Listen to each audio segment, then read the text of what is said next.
You know, one of the common things that I hear people ask me is, Father, how do you know who to trust?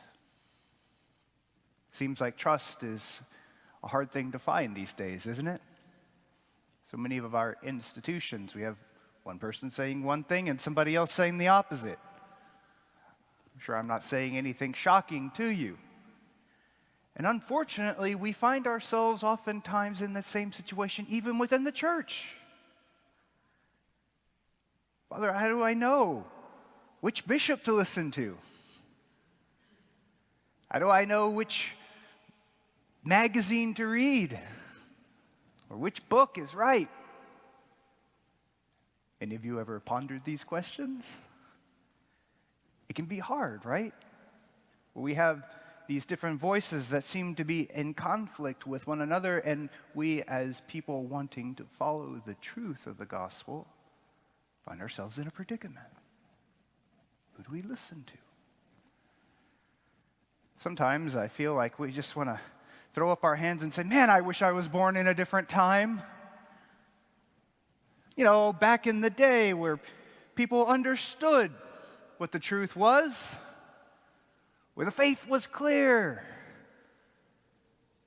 Man, it would be nice to go all the way back to the time of the apostles and listen to them speak, hear the gospel from the horse's mouth. That would be a time of clarity, wouldn't it?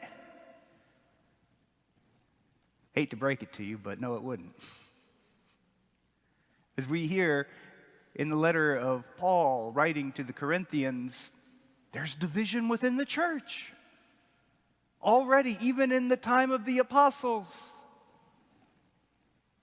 Paul has gone and ministered throughout all of the region of Asia Minor, and he had built up a community in Corinth. Now, you have to understand that Corinth was a very thriving city, and it was very metropolitan. It had people from all around the world, and it was extremely ensconced in the Hellenic culture. And so you had people from all different sects and religions and philosophies constantly moving throughout this city. And Paul had built up this little fledgling community, but then he went on to minister to other places, and as soon as he left, the wolves came prowling. These super apostles, as Paul calls them, he's meant to be facetious. Why are they super apostles? Well, at that time, we can imagine people didn't have television. They didn't have the opportunity to go to the movies, and so forms of entertainment were a little bit different back then. And you might find it a bit strange, but one of the most lucrative jobs that you could have was just being a professional talker. People go to school and learn rhetoric. And it was considered one of the noble arts. How do you get the attention of a large crowd? How do you get them to pay attention to you? And how do you get them to follow you? And so you had people whose profession was to go from place to place as professional philosophers or professional skeptics who were skilled in the art of language. Now, as soon as Paul left, some of these professionals moved in. And as you can imagine, they saw that there was this fledgling group of committed people, so easy marks.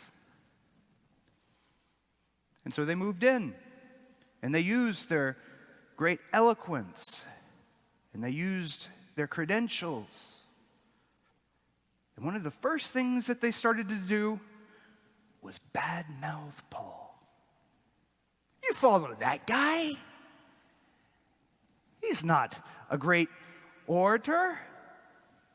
In fact, by this time, Paul was, we believe, quite infirm and had difficulty in traveling, so he was a meek and not a very imposing figure.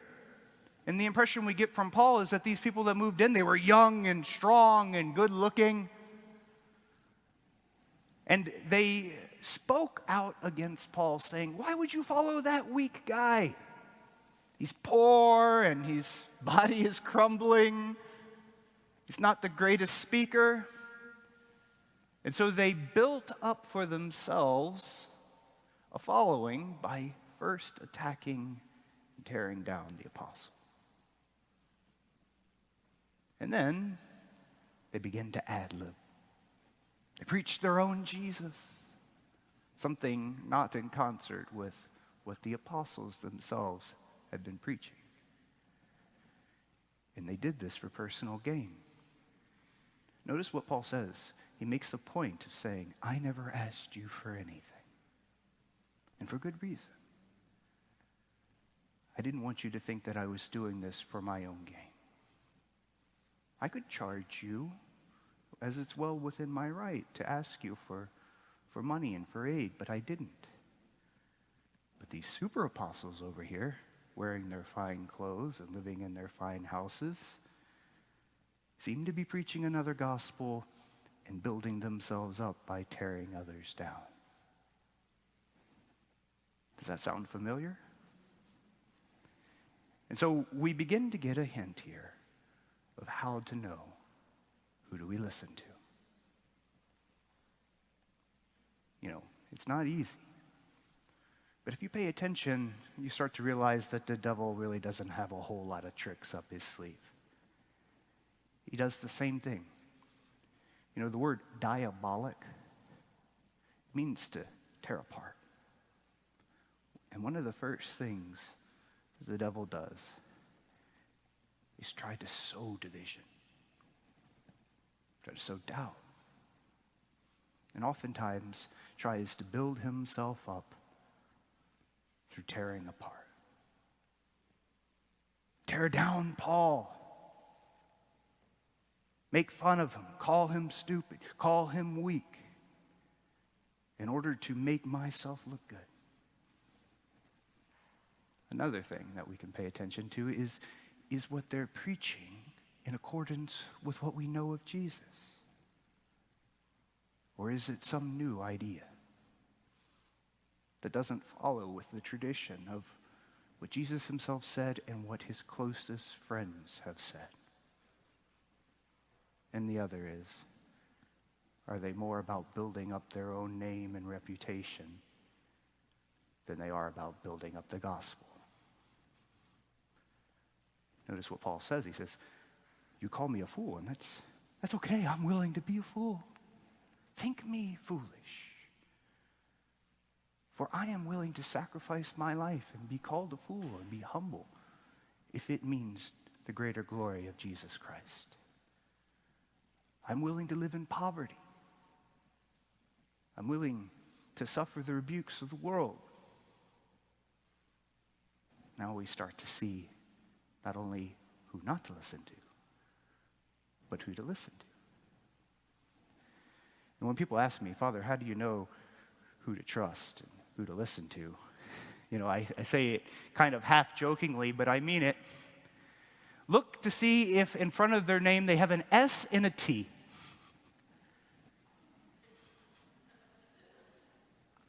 If they're a saint, I think you're on the right track.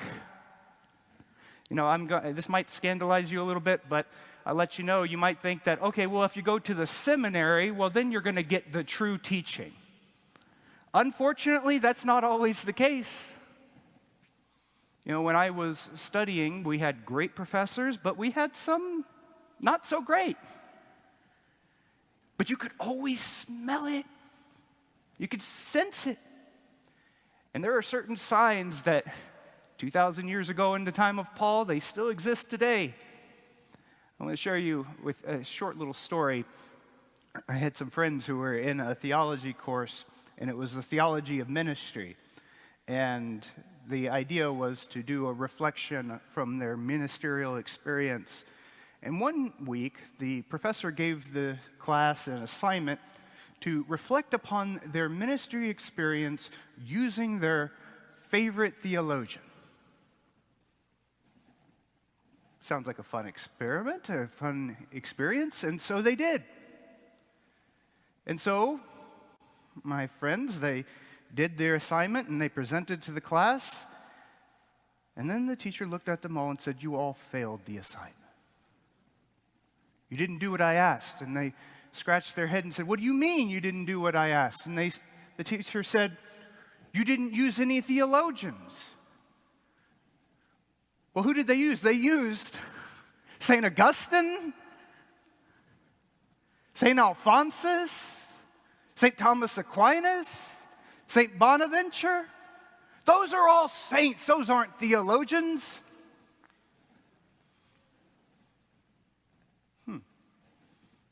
St. Augustine's not a theologian? St. Thomas Aquinas, the doctor of theology for the church, not a theologian? But you see, if you want to build up your own idea, the first thing you have to do is attack those who came before you. Those people are old and outdated. Different time.